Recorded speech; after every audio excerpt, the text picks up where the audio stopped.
Hello everyone. In this video, we will talk about our second chapter that is acid, bases and salts. Last video में हमने बात करी थी अपने पहले चैप्टर की that is chemical reaction and equation. उस वीडियो में हमने पढ़ा था कि केमिकल रिएक्शन होता क्या है, केमिकल इक्वेशन क्या होता है और केमिकल इक्वेशंस को लिखते कैसे हैं, उसको बैलेंस कैसे करते हैं और हमने टाइप्स ऑफ केमिकल रिएक्शंस के बारे में भी पढ़ा था। For that video, click on the link given in the description. Now we will talk about our second chapter that is acid, bases and salts. तो सबसे पहले हम बात करेंगे एसिड एंड बेसिस के बारे में and then we will talk about salts. तो सबसे पहले हम बात करेंगे एसिड एंड बेसिस के बारे में। सो एसिड जो होते हैं वह सारे टेस्ट होते हैं, मतलब जो स्वाद में होते हैं वो खट्टे होते हैं, जबकि जो बेसिस होते हैं वो बिटर इन टेस्ट होते हैं, राइट, मतलब कड़वे होते हैं। B means bases and B means bitter, तो याद करने में बहुत आसानी होगी कि बी से बिटर और बी से बेसिस एंड एसिड तो सॉर हाई जाएगा। इसके एग्जाम्पल है जैसे कि दही, दही जो होती है वो खट्टी होती है, right, so curd is example of the acid. Next example है लेमन, जो नींबू होता है वो भी खट्टा होता है, तो वो भी किसका एग्जाम्पल हुआ, एसिड का एग्जाम्पल हुआ। इसके अंदर सिट्रिक एसिड पाया जाता है और दही के अंदर कौन सा एसिड पाया जाता है, lactic acid. Third is vinegar, vinegar यानी कि सिरका जो होता है वो भी कैसा होता है, खट्टा होता है, तो किसका एग्जाम्पल हुआ, वो एसिड का एग्जाम्पल हुआ। फोर्थ एग्जाम्पल इज टर्मरिन, मतलब इमली, इमली जो होती है वो भी खट्टी होती है ना, तो इसी वजह से इमली भी किसका एग्जाम्पल हुई, एसिड का example. Now we will talk about example of the bases. Bases के एग्जाम्पल में पहला एग्जाम्पल आता है सॉप, जो साबुन होती है वो बेस का एग्जाम्पल होती है। सेकेंड एग्जाम्पल है बेसिस में मिल्क ऑफ मैग्नीशिया, जो मैग्नीशिया मिल्क ऑफ मैग्नीशिया होता है वो भी किसका एग्जाम्पल होता है, इससे क्या होता है, ये एक आंट एसिड होता है, मतलब एसिडिटी को खत्म करता है। जब एसिडिटी वगैरह होती है तो इसको ही लिया जाता है, अ, जितनी भी एंटी एसिडिटी मेडिसिन आती है उनके अंदर मिल्क ऑफ मैग्नीशिया पाए जाते हैं। तो आप कभी उनके इंग्रेडिएंट्स चेक करिएगा तो उसके अंदर पीछे मिल्क ऑफ मैग्नीशिया भी एक इंग्रेडिएंट होगा। नेक्स्ट एग्जाम्पल है बेकिंग सोडा का, जो बेकिंग सोडा होता है वो एवरीडे लाइफ में बहुत ज़्यादा यूज़ किया जाता है, जैसे कि कुकिंग में बहुत ज़्यादा इस्तेमाल किया जाता है। कुकिंग में ये बनाया जाता है फॉर द केक, केक के अंदर मिलाया जाता है, इडली के अंदर मिलाया जाता है, वो इसलिए मिलाया जाता है ताकि जो केक है वो स्पंजी बन सके, मतलब सॉफ्ट बन सके, तो इस वजह से उसके अंदर बेकिंग सोडा मिक्स किया जाता है। जो एसिड्स होते हैं वो ब्लू लिटमस पेपर को रेड में कन्वर्ट कर देते हैं। जो लिटमस पेपर होता है वो एक नेचुरल इंडिकेटर होता है, वो इंडिकेट करता है कि कोई भी सब्सटेंस है वो एसिड में आता है या बेसिस में आता है, तो उसके लिए कौन यूज़ किया जाता है, लिटमस पेपर। तो ये क्या करते हैं, जो हम अगर हम ब्लू लिटमस पेपर को किसी सॉल्यूशन में डिप करते हैं, अगर वो सॉल्यूशन एसिडिक होता है, अगर वो सॉल्यूशन एसिडिक होगा तो वो उस ब्लू कलर्ड लिटमस पेपर को किस में कन्वर्ट कर देगा, रेड में कर देगा। अगर हम उसके अंदर रेड लिटमस पेपर ही डिप करेंगे तो वो कोई चेंज नहीं दिखाएगा, मतलब रेड लिटमस पेपर रेड ही रहेगा। मतलब कहने का मतलब ये है कि जो एसिड्स होते हैं वो अल्टीमेटली लास्ट में कलर कौन सा देते हैं, रेड कलर देते हैं, ठीक है।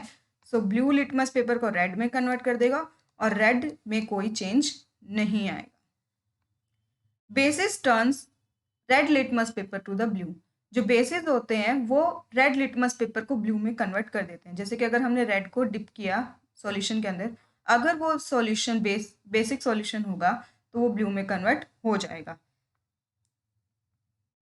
अगर हम इसके अंदर ब्लू पेपर ही डिप करेंगे तो उसमें कोई चेंज नहीं आएगा, तो अल्टीमेटली बेसिस में क्या होगा, ब्लू कलर आएगा।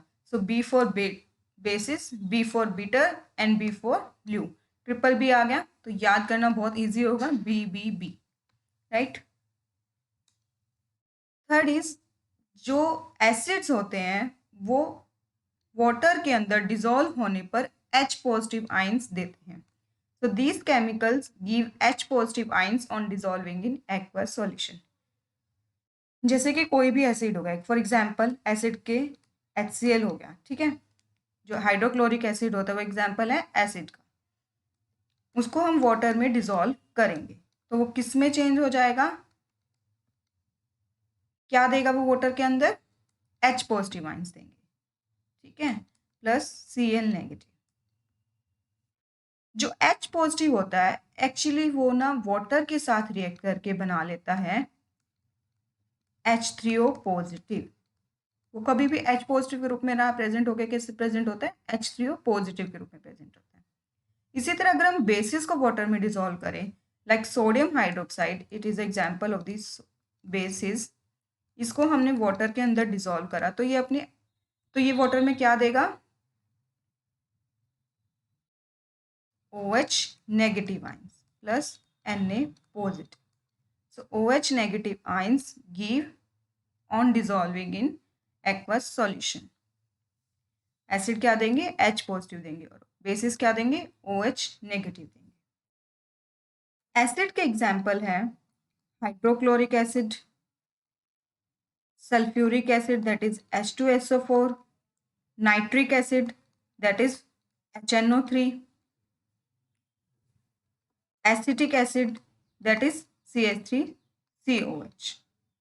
इसी तरह बेस के एग्जाम्पल हैं sodium hydroxide that is NaOH, magnesium hydroxide that is MgOH2, right.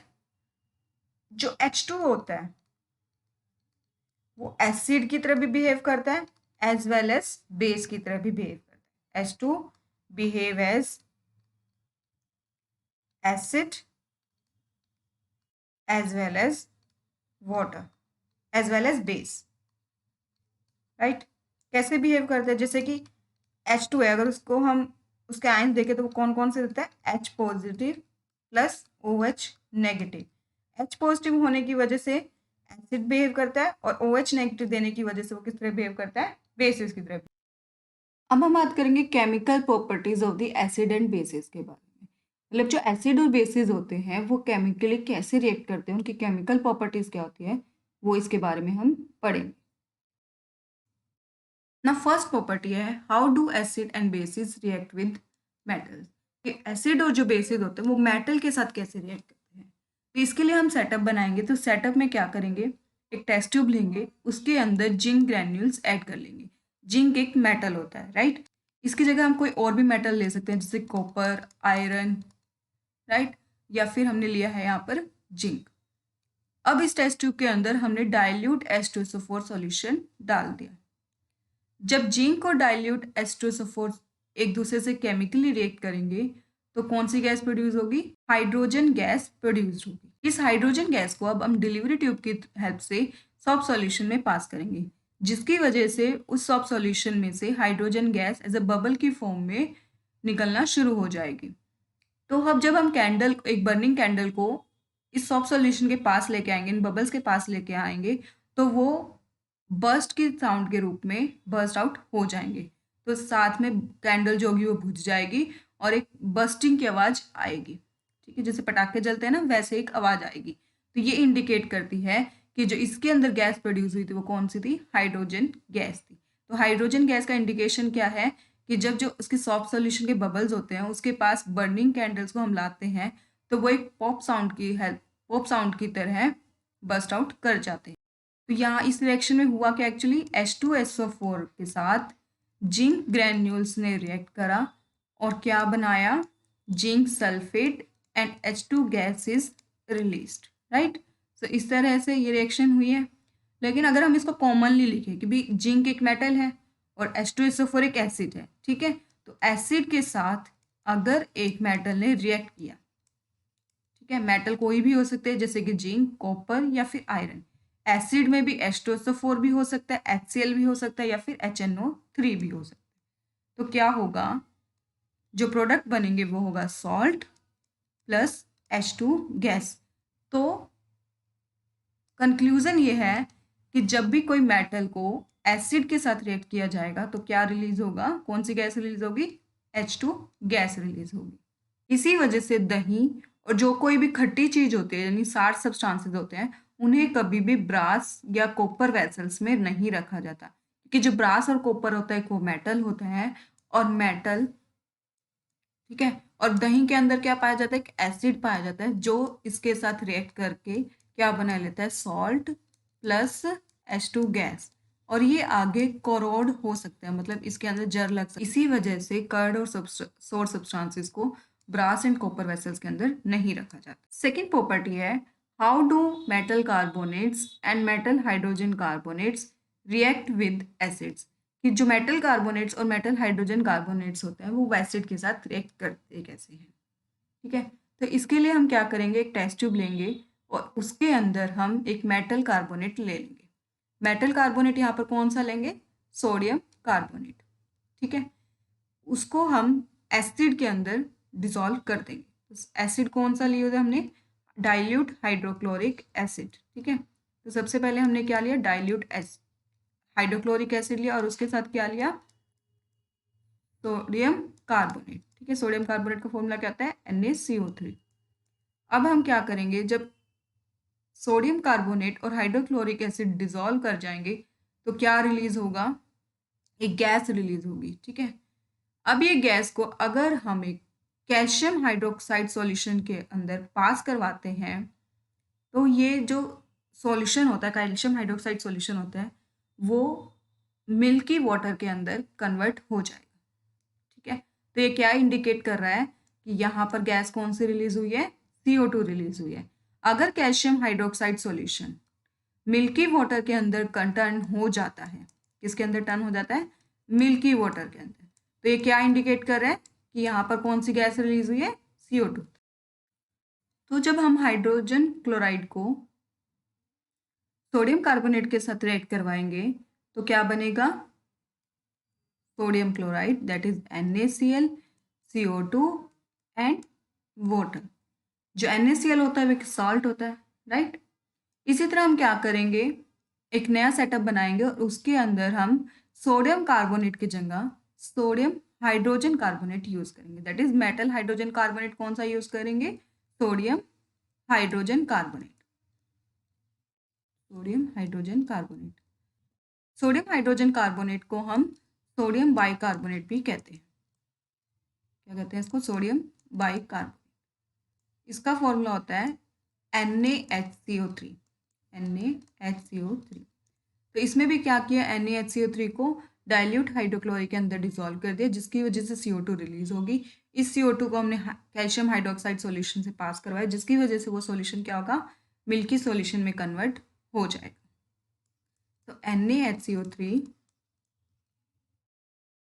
react with hydrochloric acid, give rise to NaCl, that is sodium chloride, CO2 and water, right। वैसे तो जो sodium carbonate होता है और sodium hydrogen carbonate होता है वो HCl के साथ सेम वे में रिएक्ट करते हैं और बनाते हैं NaCl, H2O and CO2, but इनके अंदर कुछ डिफरेंसेस भी होते हैं। जैसे जो सोडियम कार्बोनेट होते हैं उसका एक मॉलिक्यूल हाइड्रोक्लोरिक एसिड के 2 मॉलिक्यूल के साथ रिएक्ट करते हैं, तो यानी एक molecule of sodium carbonate react with 2 molecule of HCl to give rise to 2 molecule of the sodium chloride। तो इनके अंदर जिस कोफिशिएंट का ही डिफरेंस होता है कि इनको मॉलिक्यूल कितने चाहिए होते हैं। अगर हम, जबकि जो NaHCO3 होते हैं वो एक मॉलिक्यूल पर एक HCl मॉलिक्यूल ही यूज करता है और क्या देता है, एक molecule of the NaCl।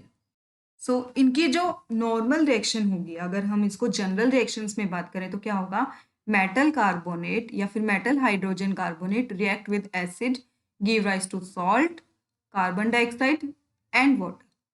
C2 की इंडिकेशन क्या थी कि जब अगर उसको हम कैल्शियम हाइड्रोक्साइड सॉल्यूशन में से पास करवाते हैं तो वो उस सॉल्यूशन को किस में कन्वर्ट कर देती है, मिल्की सॉल्यूशन में कर देती है, राइट।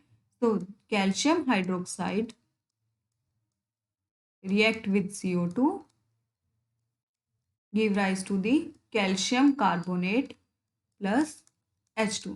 जो कैल्शियम हाइड्रोक्साइड होता है वो कैसा होता है, लाइम वाटर होता है। ठीक है, CO2 उसमें से पास करवाई तो किस सॉल्यूशन में कन्वर्ट हो जाएगा, मिल्की सॉल्यूशन में कन्वर्ट हो जाएगा। ये वाइट कलर के प्रेसिपिटेट्स बनाते हैं, जो कैल्शियम कार्बोनेट होता है वो किस तरह के प्रेसिपिटेट्स होते हैं, वाइट कलर के प्रेसिपिटेट्स होते हैं। और इसके साथ ही H2O रिलीज होता है। थर्ड केमिकल प्रॉपर्टी है how do acids and bases react with each other. जो एसिड और बेसिस होते हैं वो आपस में एक दूसरे के साथ कैसे रिएक्ट करते हैं। जैसे कि एग्जाम्पल है NaOH, ये क्या है, एक बेस है, ठीक है।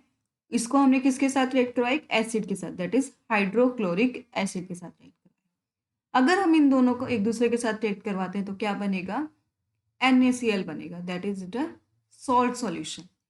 तो क्या बनेगा, salt plus water. So acid and bases react with each other to give salt and water.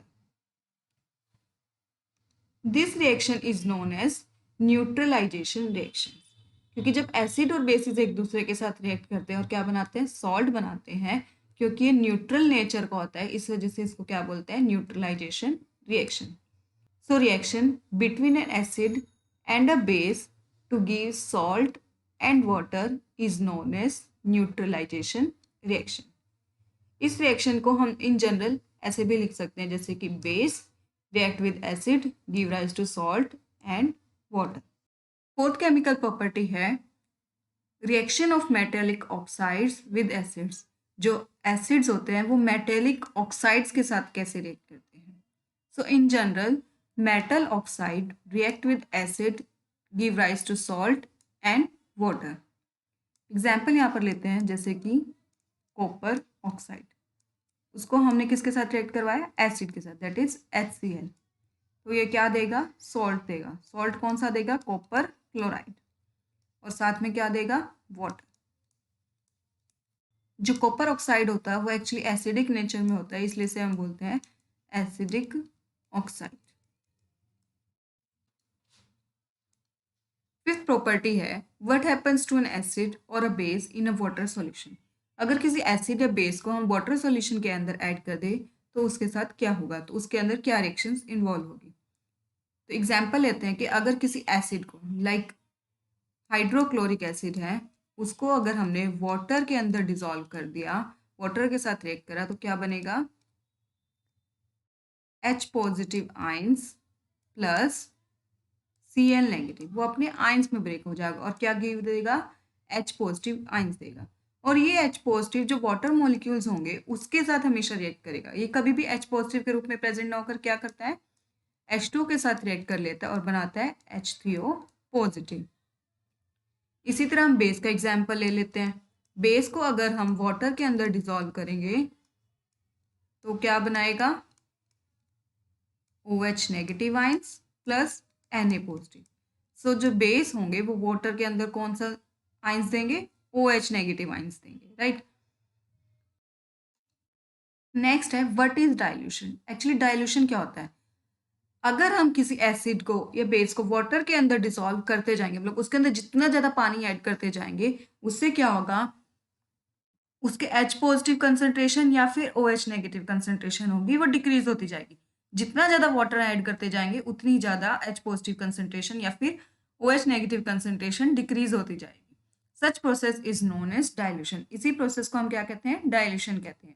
And the acid और base is said to be dilute.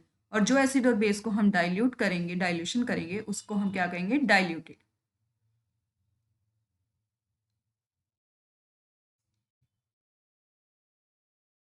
हमेशा acid should be added to the water. हमेशा हम क्या करते हैं, पहले हम किसी भी बीकर के अंदर वाटर ऐड करते हैं और उसके अंदर हम ड्रॉप वाइज क्या डालते हैं, एसिड डालते हैं। मतलब हम कभी भी एसिड के अंदर वाटर नहीं।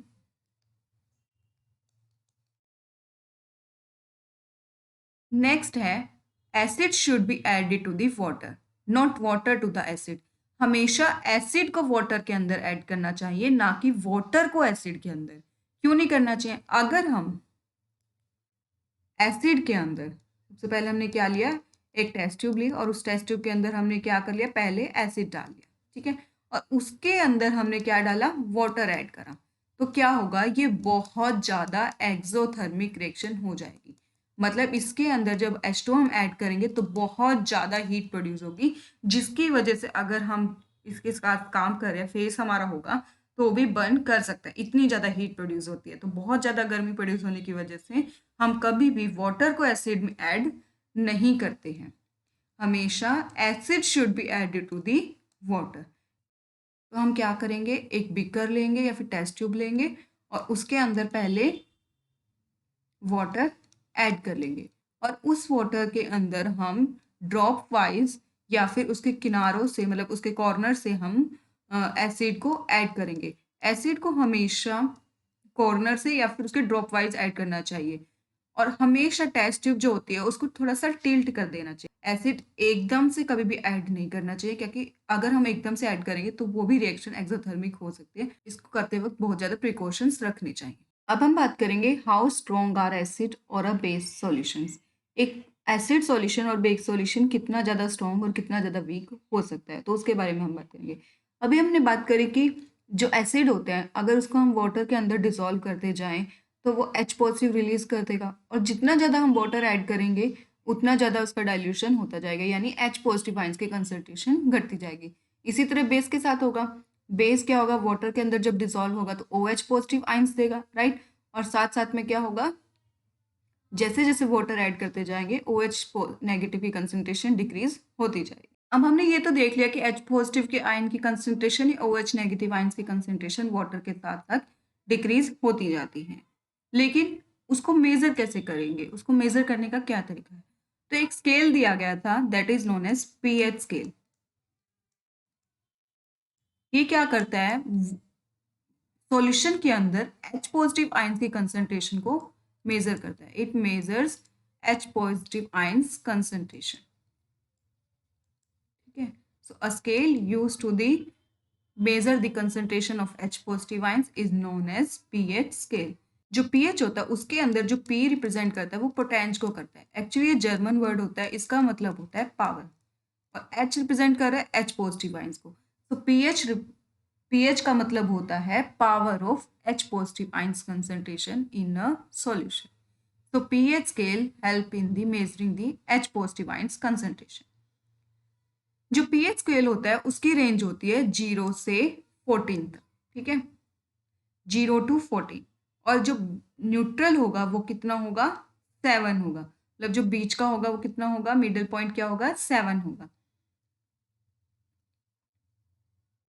अगर हम 0 से 7 के बाद बात करें तो इसके अंदर क्या होता है, जो सॉल्यूशन होता है वो एसिडिक नेचर शो करता है। किस नेचर को शो करता है, एसिडिक नेचर को। और 7 से 14 की रेंज तक वो बेसिक नेचर को रिप्रेजेंट करता है, ठीक है। So it has scale of 0 to 14। 0 to 7 represent acidic nature and 7 to 14 represent basic nature and 7 represent neutral nature. मतलब ना ही वो एसिड होता है और ना ही बेसिक होता है। जैसे जैसे हम 7 से 0 की तरफ बढ़ते जाएंगे, मतलब from 7 to 0, acidic nature increase होता जाएगा। मतलब अगर हम 2 की बात करें तो 2 pH 2 has more H positive ion concentration then the pH 3, ठीक है। इसी तरह हम बात करें 7 to 14, जैसे जैसे हम 14 की तरफ बढ़ते जाएंगे बेसिक नेचर इंक्रीज होता जाएगा। जैसे कि 8 का pH जो होता है pH 8 has more basic nature than the 7, ठीक है। उसके अंदर क्या होगा, 7 की तरफ होगा।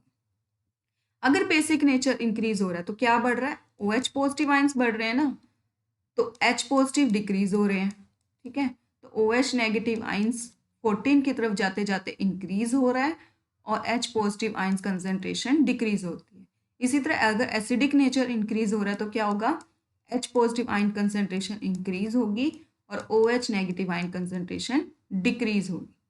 So increase in H positive concentration going from 7 to 0, whereas going from 7 to 14 there is increase in OH concentration and decrease in H positive ions concentration.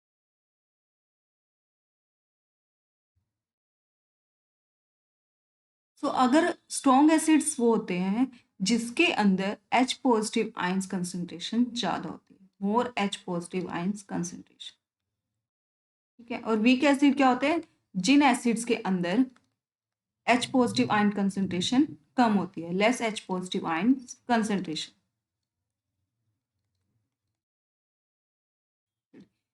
Strong acid का एग्जाम्पल है हाइड्रोक्लोरिक एसिड, नाइट्रिक एसिड और sulphuric acid, right. अगर हम weak acids की बात करें तो इसका एग्जाम्पल है acetic acid, that is CH3COH।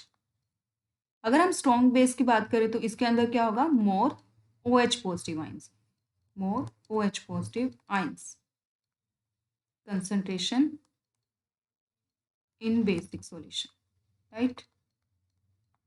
Example इसका हो सकता है calcium hydroxide, sodium hydroxide. Weak base की अगर हम बात करें तो इसके अंदर क्या होगा, less OH positive ions concentration present होगा इन बेसिक सॉल्यूशन। इसका एग्जाम्पल है अमोनिया। अब हम बात करेंगे importance of the pH in everyday life. Everyday life के अंदर पीएच के क्या इंपॉर्टेंस है वो हम देखेंगे। तो फर्स्ट है pH change as the cause of the tooth decay. जो टूथ डिके होता है वो किस वजह से होता है, पीएच चेंज होने की वजह से ही होता है। जो नॉर्मल हमारा पीएच होता है माउथ का वो क्या होता है 6.7। अगर हम नॉर्मल माउथ की बात करें, नॉर्मली हम बात करें माउथ का पीएच कितना होता है 6.7। जब जो माउथ का पीएच 5.5 से कम हो जाता है तो फिर क्या होता है, टूथ डिके होना शुरू हो जाता है। जो हमारा टूथ होता है उसकी जो आउटर मोस्ट कवरिंग होती है उसे हम कहते हैं इनेमल। जो इनेमल होती है वो कैल्शियम हाइड्रोक्सी एपेटाइट से मिलकर बनी होती है, हाइड्रोक्सी एपेटाइट, राइट। जो ये hydroxy apatite, calcium hydroxy apatite होती है वो 5.5 पीएच होने पर या उससे कम पीएच होने पर एसिड के साथ डिजोल्व होना शुरू हो जाती है। ये एसिड के साथ रिएक्ट कर जाती है और डिजोल्व होना शुरू हो जाती है। एक्चुअली 5.5 पीएच आता कहाँ से, मतलब इतना एसिडिक सॉल्यूशन बनता कैसे है माउथ के अंदर। जो बैक्टीरिया प्रेजेंट होते हैं हमारे माउथ के अंदर वो क्या करते हैं, जब हमारे फूड पर रहते हैं, जो हमारे माउथ के अंदर फूड पाया जाता है या दांतों के बीच में जो हमारा फूड पाया जाता है उसके ऊपर रहते हैं, तो वो साथ साथ में एसिड रिलीज करते हैं जिसकी वजह से हमारा जो माउथ होता है उसका पीएच लो हो जाता है, दैट इज 5.5 या उससे कम। इसी वजह से दांत जो होते हैं वो गलना शुरू हो जाते हैं, सड़ना शुरू हो जाते हैं, राइट। तो इसको प्रिवेंट करने का एक सबसे बड़ा तरीका है कि जब भी आप खाना खाएं या फिर कुछ भी खाएं तो उसके बाद अपना माउथ वॉश जरूर करें। सेकेंड जो इम्पोर्टेंस है वो है pH in the digestive system. जो हमारा डाइजेस्टिव सिस्टम होता है उसके अंदर भी पीएच बहुत इंपॉर्टेंट रोल प्ले करता है। जैसे कि जो स्टार्टिंगली फूड हमारा कहाँ जाता है, माउथ के अंदर जाता है। माउथ के अंदर पीएच कितना होता है 6.7 होता है। एंड देन फूड पाइप के थ्रू वो फूड कहाँ पर एंटर करता है, स्टमक के अंदर एंटर करता है, राइट। जो स्टमक के अंदर जो पीएच होता है वो अबाउट हमारा होता है 1.5 पीएच। तो ये बहुत ज़्यादा एसिडिक नेचर का होता है। तो इस वजह से क्या होता है, इस एसिडिक नेचर होने की वजह से जो हमारा फूड होता है वो डाइजेस्ट होता है। आगे फूड कहाँ पर एंटर करेगा, स्मॉल इंटेस्टाइन्स के अंदर एंटर करेगा। तो वहां पर क्या होता है, पीएच का इतना होता है 8.0 टू 8.5 तक पीएच हमारा पाया जाता है, राइट। तो यहाँ पर स्टमक में कैसा पीएच था, एसिडिक पीएच था, और स्मॉल इंटेस्टाइन में कैसा पीएच है, बेसिक पीएच है। इसलिए जो भी बैक्टीरिया एसिड नेचर के अंदर नहीं रह पाते वो स्टमक के अंदर डिस्ट्रॉय हो जाते हैं, और जो बैक्टीरिया एक्चुअली इस एसिडिक नेचर के अंदर तो रह पाते हैं लेकिन बेसिक नेचर के अंदर नहीं रह पाते तो वो क्या होते हैं, स्मॉल इंटेस्टाइन में डिस्ट्रॉय हो जाते हैं। इस तरह जो हमारा डाइजेस्टिव सिस्टम है वो एक तरह से वर्क करता है कि सारे बैक्टीरिया को कंप्लीटली डिस्ट्रॉय कर सके। कई बार क्या होता है, जो स्टमक के अंदर जो पीएच होता है वो बहुत ज़्यादा एसिडिक हो जाता है, मतलब 1.5 से भी कम हो जाता है, जिसकी वजह से हमें एसिडिटी हो जाती है। तो हम उसको खत्म करने के लिए क्या करते हैं, बेस लेते हैं। एसिडिटी को खत्म करने के लिए क्या लेंगे, बेस लेंगे। जैसे कि हमने स्टार्टिंगली फर्स्ट पढ़ा था, तो बेस कौन सा हम लेते हैं एसिडिटी को खत्म करने के लिए, magnesium hydroxide, that is milk of magnesium. Third है पीएच ऑफ द ब्लड। जो ब्लड होता है उसका भी हमारे अंदर, हमारी बॉडी के अंदर पीएच बहुत ज़्यादा इंपॉर्टेंट रोल प्ले करता है। जो ब्लड होता है वो हमारा सर्कुलेटिंग फ्लूइड होता है, राइट। ये किस चीज़ को ट्रांसपोर्ट करता है, ऑक्सीजन को ट्रांसपोर्ट करता है, CO2 को ट्रांसपोर्ट करता है, एक्सक्रीटरी मटेरियल, हॉर्मोन्स, राइट। तो इन सबको कौन पास करता है, कौन ट्रांसपोर्ट करता है, ब्लड ट्रांसपोर्ट करता है। तो जो ब्लड होता है उसका पीएच होता है अबाउट 8.2 8.5। तो ब्लड का पीएच कैसा होता है? बेसिक नेचर का होता है।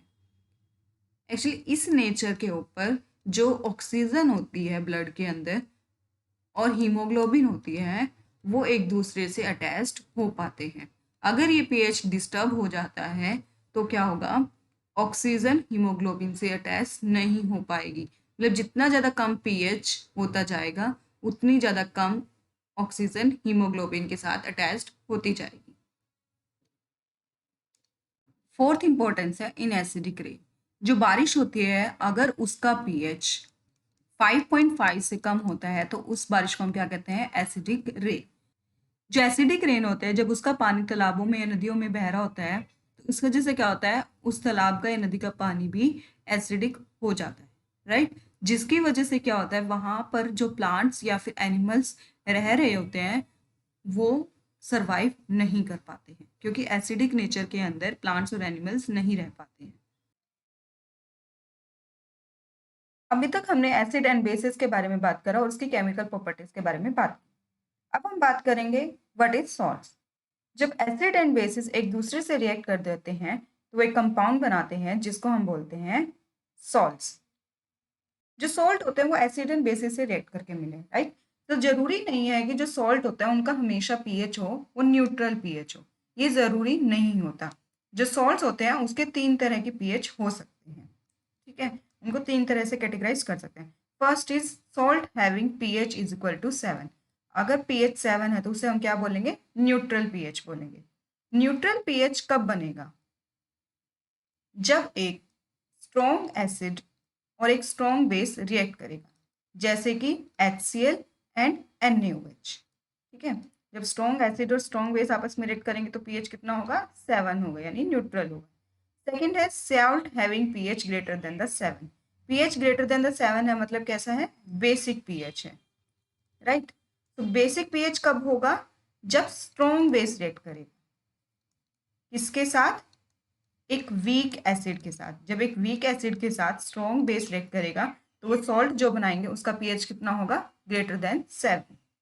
Salt having pH less than 7, अगर लेस देन 7 पीएच है तो वो कैसा होगा? एसिडिक होगा, ठीक है। तो एसिडिक कब होगा? जब एक स्ट्रॉन्ग एसिड होगा। Strong acid react with the weak base give rise to acidic salt. Weak base. अब हम बात करेंगे some common example of the salt. First is common salt. जो कॉमन सॉल्ट होता है वो हम रेगुलर लाइफ में बहुत ज़्यादा यूज़ करते हैं। जो हम खाना खाने के लिए नमक यूज़ करते हैं उसको क्या बोलते हैं? Common salt. इसका फॉर्मूला होता है NaCl। इसको हम टेबल सॉल्ट भी कहते हैं। जो NaCl होता है उसका जो pH होता है वो 7 होता है, बहुत न्यूट्रल pH का वो होता है। जो NaCl होता है वो किससे मिलकर बना होता है? NaOH, that is strong acid, and strong base, that is HCl, give rise to NaCl plus water, right?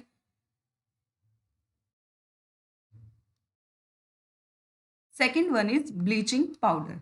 जो ब्लीचिंग पाउडर होता है उसका फॉर्मूला होता है CaOCl2। ये बनता कैसे है?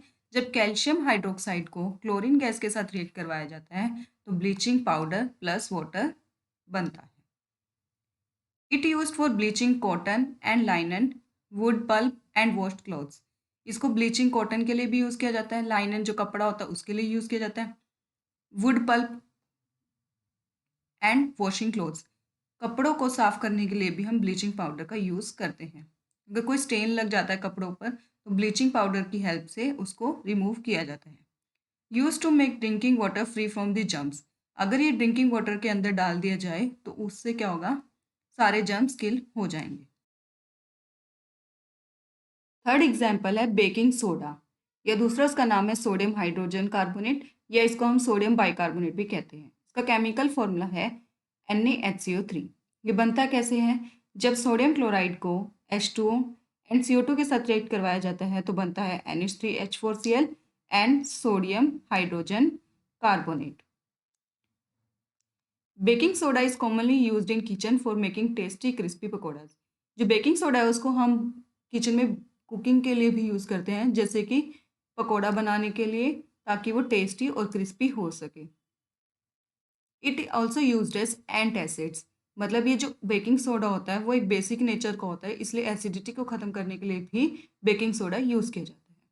It is also used as fire extinguishers, आग को बुझाने के लिए भी बेकिंग सोडा को यूज़ किया जाता है।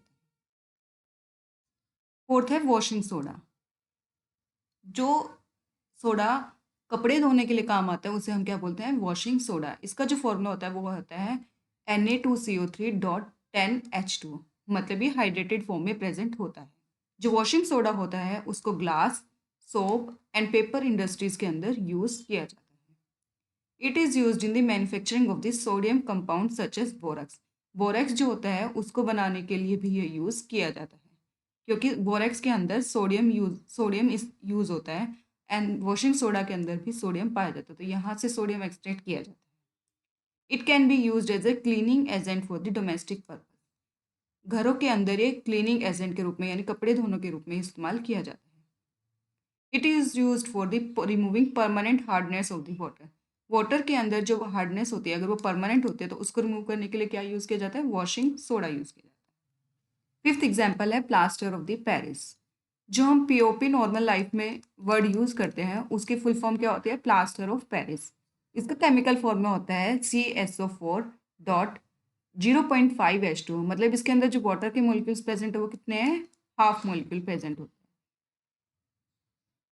पीओपी के अंदर अगर हम वाटर मॉलिक्यूल्स ऐड करते हैं, कितने वाटर मॉलिक्यूल्स ऐड करने हैं, 1.5, तो वो कन्वर्ट हो जाएगा CSO4.2H2। इसको हम कहते हैं जिप्सम। जिप्सम में कितने वाटर मॉलिक्यूल्स प्रेजेंट होते हैं, 2, जबकि प्लास्टर ऑफ पेरिस में कितने होते हैं, हाफ वाटर मॉलिक्यूल प्रेजेंट होते हैं। अगर हम जिप्सम को 373 केल्विन पर हीट करें तो ये जो अपने वाटर मॉलिक्यूल्स होते हैं उसको लूज कर देगा और बना लेगा plaster of Paris. It is used for making toys, ये खिलौने बनाने के लिए, डेकोरेशन पर्पस के लिए और सरफेसेस को स्मूथ बनाने के लिए यूज़ किया जाता है। Doctor use as plaster for the supporting fracture boards in the right position. जब कभी हाथों में या पैर पर फ्रैक्चर हो जाता है, मतलब कहीं पर बोन फ्रैक्चर हो जाती है हमारी, तो उसको जोड़ने के लिए डॉक्टर्स कुछ हमारे हाथ पर वाइट कलर की पट्टी बांध देते हैं। वो एक्चुअली बना किससे होता है, पीओपी से मिलकर, right. So POP is used in the fracture bones. If you like it, please like and share this video, subscribe the channel and press the bell icon to get notified for more videos. Thank you.